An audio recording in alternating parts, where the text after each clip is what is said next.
Married women. What are the unspoken rules for a successful marriage? Be true friends first. It's easier to be married to a best friend. That never goes away. Lust goes away pretty fast. I totally agree with marrying your best friend, but after 20 years I can't say the lust has gone. We make time to turn each other on. Whether that is working out to stay fit, or cleaning our house to set the mood, or grooming to be appealing. We do the work to keep it spicy. Yay, not a woman. But lust shouldn't go away. I've been with my wife 13 years and sometimes I'm like a kid on Christmas, so excited to come home and have sex. Sex is different than it was 15 years ago when we started dating. But it's way better now too. Lust might change, but it shouldn't go away. Don't let yourself be a doormat, but pick your battles. Communicate. Compliment good intentions. Learn your partner's needs and be there for them in hard times. Lean on them in your hard times and try to create fun times as much as possible. Something I just learned after 25 years. Tell me what you think. I said so many fights, accusations, and cheating was because he heard something other than what I said. Hearing is not the same as listening. This one is so true. Also, just taking an objective step back from an argument and asking, can you tell me what you're upset about, instead of just assuming, saves so many disagreements from just running in endless circles. It's us against the world, baby, but seriously, we are a team. I'm his biggest fan and he's mine. We support each other. We believe if one of us succeeds we both succeed, and if one of us falls behind, the other helps them catch up or takes the lead for a bit. Also, it helps if you like to do different chores. Marriage is a partnership, not a codependency ship. You each need to have some independence and your own personalities, interests, etc., as well as your relationship. Neither party should lose themselves in the other's problems. Try before you buy. Live together. Travel together. Get physically and emotionally intimate. Make difficult decisions and see how they act when they don't get their way. Make sure your partner's good intent is matched by their actions, and make sure you follow through as well. Have and expect integrity. At no time should you feel like your partner is an antagonist. They are your collaborator and equal. Marriage is a partnership, not a codependency ship. Bam. Somebody needs to put that on a pillow, coffee mug, and teach that at marriage counseling. Allowing each other to decompress after work. I go upstairs and F around for about an hour while he plays video games. I put on a mask, organize my clothes, shower, do my nails, read, and watch my TV shows. Take turns with responsibilities. I.e., bathing little ones, making dinner, and doing laundry. If he has the time in his schedule, he'll do it.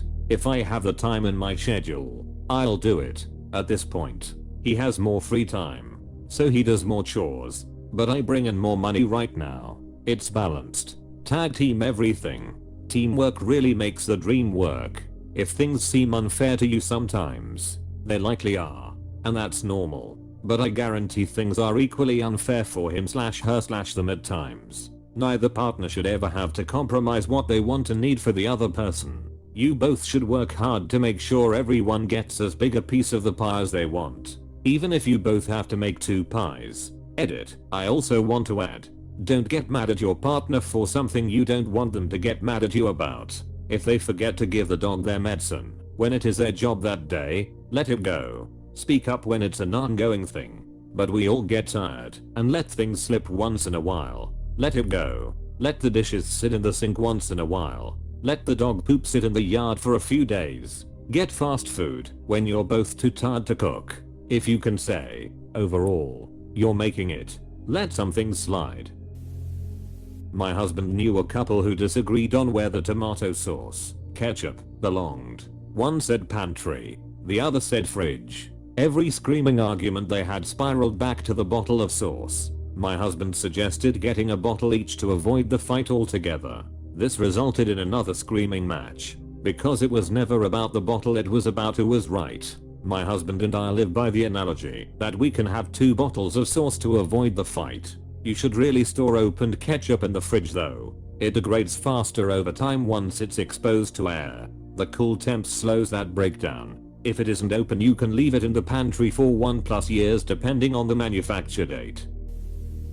Understand that some things are just going to be the price of admission, and accept the person you married leaves a trail of crap when they come home for the day, or forget the wet towel on the bed. Easier to pick it up rather than get angry and just accept it's part of getting this person in your life. Sometimes the price of admission is too damn high. Insert random destructive behavior. For me, the wet towel is annoying, but it's worth the price of admission.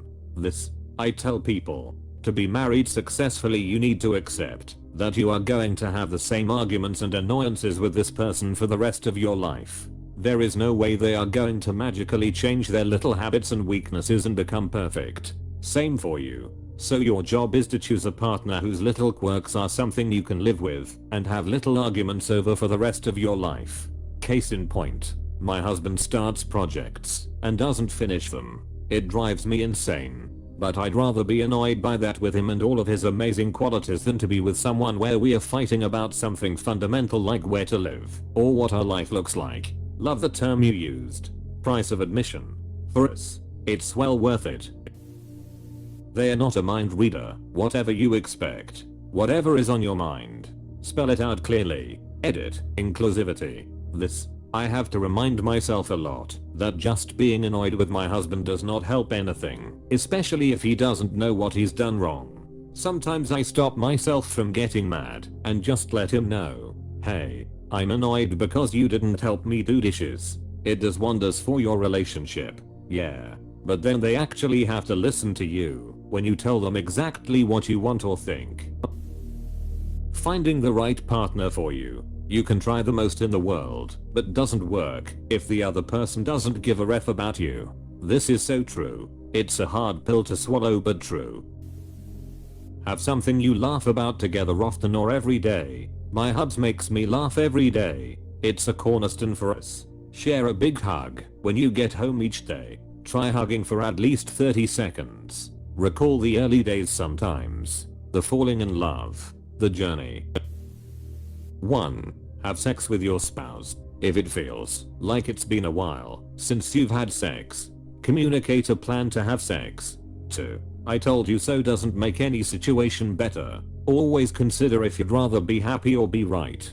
3. Acknowledge the little things your spouse does when they've made you happy. Let them know. People hate planning sex because they feel like it should be spontaneous and carefree, and like you just shouldn't be able to keep your hands off each other because that's what they see in movies. But in reality we are busy. If we don't communicate about it, it's likely to be put off. Not because we don't want to have sex. Life just gets in the way. You go to bed, and it's like, should we do it tonight? No, too tired. Maybe tomorrow. And if you're not careful it can keep going like that.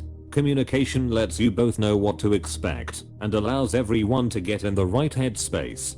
Sex is more frequent and in my opinion better when you talk about it.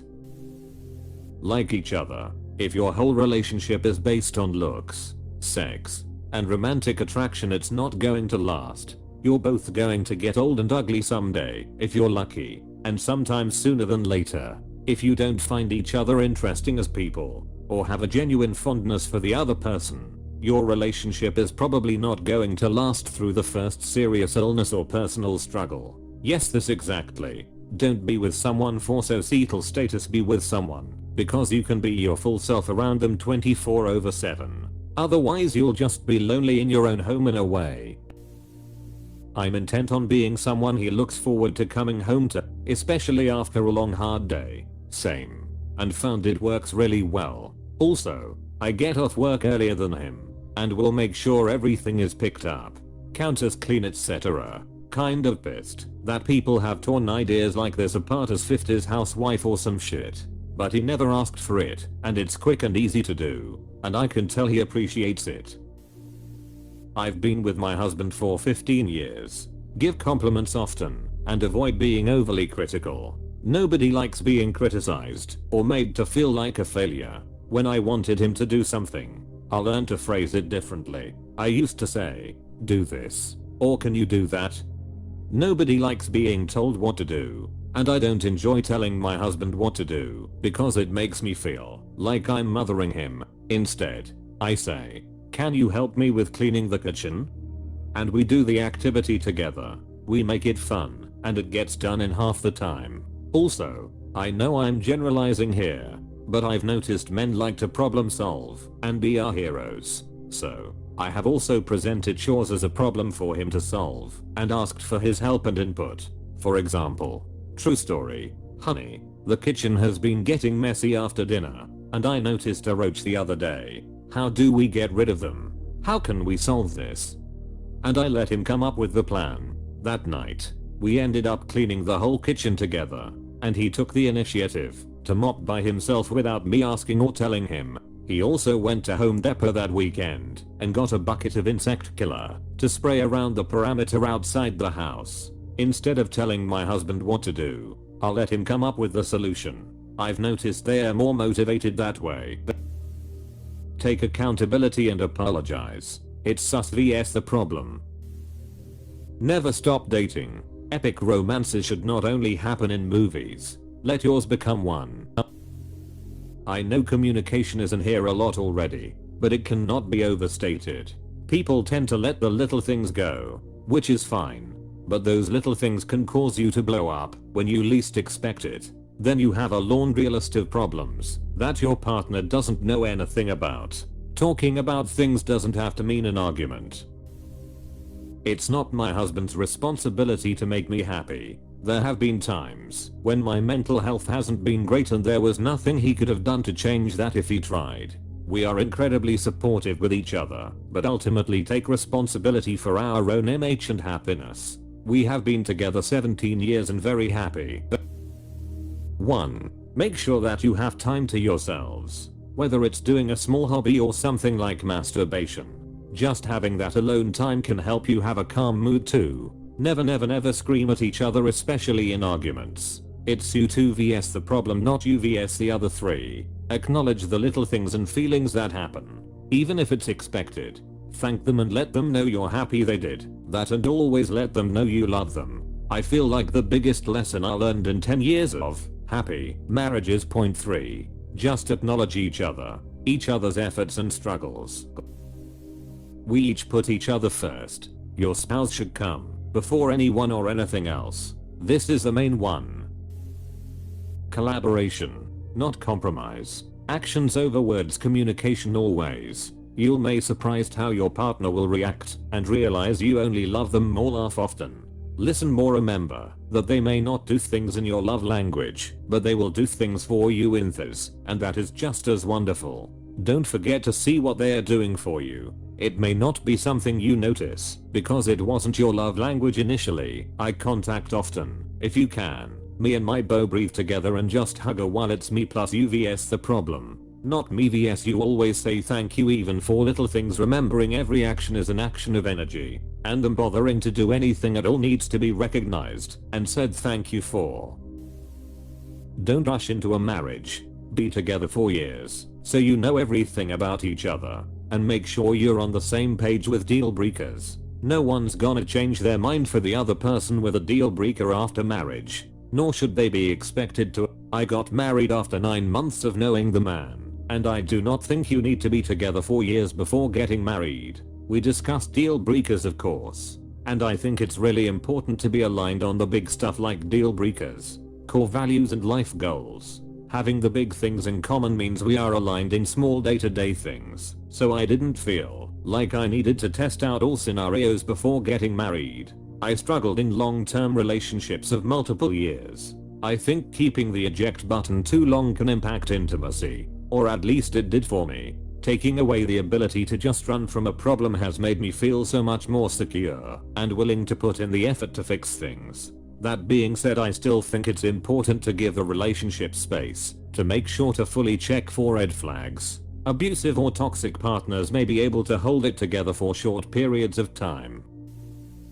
We don't believe in 50/50. We each give 100. But there are days where one of us can only give 50 and the other has to put in 150. You don't take it for granted, but you work with your partner to recognize that you both have to put in work and have to agree to put in more if needed. Realizing boundaries are okay You're allowed to ask for things that make you feel safe and comfortable. But again, you have to find the line of not taking that for granted. Communication is really important. Sometimes you just got to tell him outright what you want, and don't expect them to understand hints. Also, learning to accept your partner's flaws and to work on your own as well. What I mean by this is little things, not major behavioral issues that could be abusive.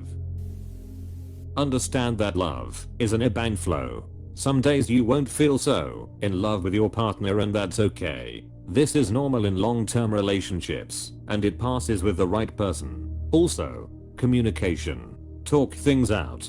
Take a break if it's heated. Have your own hobbies, but make time for each other. Still go on dates. This is hard to explain, but don't deny physical touch because you're trying to stop sex from happening. This will make your partner feel rejected. By all means, it's okay to not want to have sex. I just mean, don't swat them away when they come to give you a kiss in the kitchen. BC, you're afraid they're going to make a move. I made the mistake of falling into this habit when I went through a low sex drive phase, and my partner stopped trying to initiate sex or intimacy because he always felt rejected. It took some time to repair that damage. Pick your battles if you can. Find another couple that you can double date with or hang out with. It's nice to have a couple friendship. Routines are wonderful and comfortable, but shake them up once in a while if you can. Travel, even if it's not too far. There's nothing more beautiful and romantic than taking a trip together and exploring a new place. It's fun to plan and look forward to. 1. Listen and understand. 2. Compromise. Find a middle ground. 3. Have fun. Do fun stuff together like when you were dating. 4. Empathy. Life sucks sometimes. Be nice. 5. Serve. Be in service for your partner.